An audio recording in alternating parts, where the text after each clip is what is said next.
IMCH. Black Star Pirate Radio. Westminster checks in at 66 degrees and clear. Winds are moving from the west-southwest at 3 miles per hour.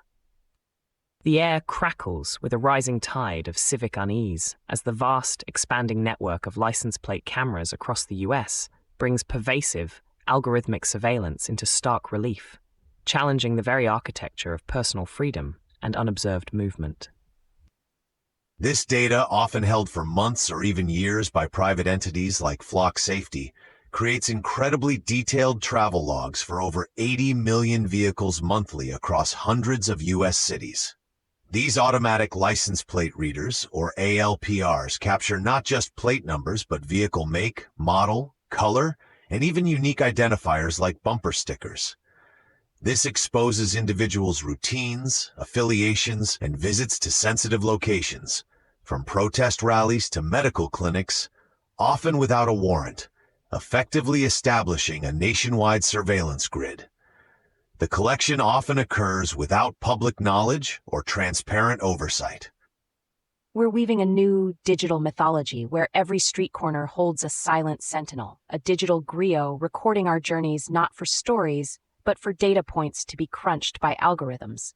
This isn't just about the abstract concept of privacy, it's about the fundamental dignity of unobserved movement, like a bird's flight not needing a flight plan logged by every single branch it passes. It erodes the inner architecture of trust, making us feel perpetually scrutinized. On these license plate cameras, who exactly is paying the real cost for this pervasive tracking? Is the promise of safety truly worth trading away the fundamental right to move through our communities without a government or private algorithm building a dossier on every trip to the grocery store? And what recourse do we have when this data, collected without our explicit consent, is inevitably misused or hacked? Aisha, the costs are manifold and borne by everyone. While proponents cite crime reduction, the data often shows minimal impact, while the financial burden of purchasing and maintaining these systems falls on taxpayers. The erosion of civil liberties affects all citizens, but disproportionately impacts marginalized communities, activists, and individuals seeking sensitive services who become targets for undue scrutiny. One viable alternative is a publicly accessible, transparent ledger for all data access requests, requiring judicial warrants to be logged and published, and independent oversight of data retention. This ensures accountability and allows the public to understand who is accessing their travel data and why. The neon tube flickers, the color of a wound that won't close, and the room holds its breath for a second. Your question, Aisha, cuts to the core of civic architecture. Who benefits from control, and who pays the price for perceived order? It's a question that echoes across oceans, even to Australia, where another kind of civic tension is playing out, centered on the digital allure of gambling and the structural exploitation it often entails. The immediate next move should be a federal moratorium on new ALPR deployments until a clear, privacy-first oversight framework, developed with public consultation, is established. This framework must address data retention, sharing protocols, and clear, enforceable penalties for misuse. Cool down is when habits set. Swap the tiresome combo for a clean two-step people want to repeat. Down under, the Australian Labor government finds itself balancing the scales between public health and powerful industry interests, with a minister signalling openness to sensible amendments on crucial gambling reforms.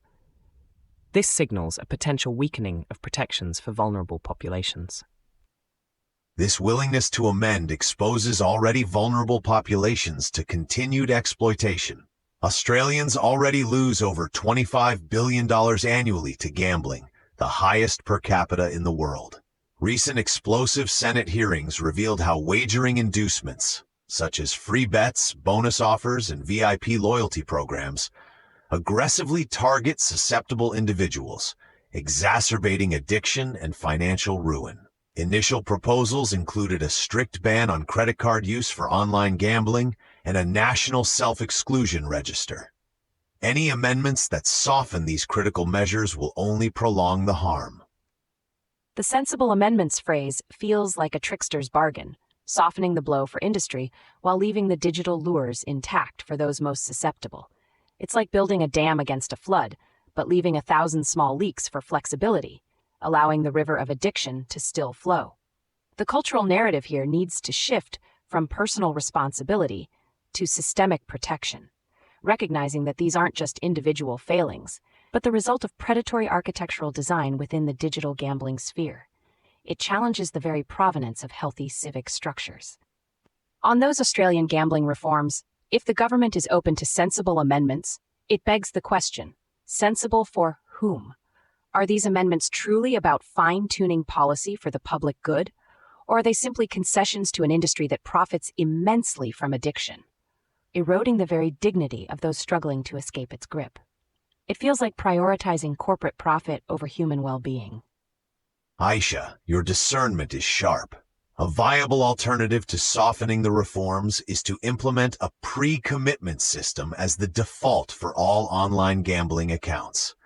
This would force users to set loss limits before they can play, shifting the onus from reactive self-exclusion to proactive, mandatory self-control. This structural change empowers the individual rather than relying on their willpower against sophisticated psychological manipulation. The chosen next move by the government should be to maintain the integrity of the original reform package, prioritizing public health over industry lobbying, starting with an immediate and strict ban on all gambling advertising during sporting events, which normalizes and glamorizes harmful wagering. That's a critical point, Aisha. The architecture of policy must serve the people, not just powerful interests. It's about ensuring the consent of the governed isn't tacitly undermined by exploitative structures. And sometimes, the very structures we deploy to protect us, or in this case, the machines we rely on to protect our environment, come with an inherent, tragic cost. Our next signal shifts to the raw, visceral reality of lives on the line, where courage meets consequence. The air weighs heavy with somber news from Utah, where the immense human cost of battling escalating wildfires has once again been tragically underlined. This incident reminds us that while we strive for resilient civic architectures, some battles demand a profound and deeply personal sacrifice. This devastating incident, claiming the lives of two experienced pilots, Bill Reed and Patrick Walsh, operating a UH-1 Huey helicopter against the Jacob City fire, highlights the extreme risks faced by aerial firefighting crews. These individuals are exposed to volatile conditions, unpredictable winds, dense smoke, low visibility, and extreme heat, while performing low-altitude maneuvers in rugged, mountainous terrain, often with aging equipment. They operate under immense pressure, working tirelessly to protect homes, lives, and natural resources, placing themselves in constant peril. These pilots are modern-day Icarus figures, not flying too close to the sun out of hubris, but out of selfless duty, confronting the raw, elemental power of a landscape ablaze. Their sacrifice reminds us of the profound respect due to those who step into the crucible, and the systemic responsibility to ensure their tools are as sound as their courage. Their provenience is one of bravery, but our collective civic architecture must support that courage with robust safety measures, not just accept tragedy as inevitable. Thinking about those pilots in Utah, it makes me wonder, what's the true uncounted cost of our reliance on such dangerous methods to fight wildfires? Are we investing enough in cutting-edge safety? Or are we just accepting the tragic loss of these brave individuals as an inevitable price, rather than a structural failure we must address with better systems and resources? Are we tacitly consenting to these risks for them without truly building the architecture of support they deserve? Aisha, your insight is crucial. The uncounted cost is immense, both in human lives and the psychological toll on their colleagues and families.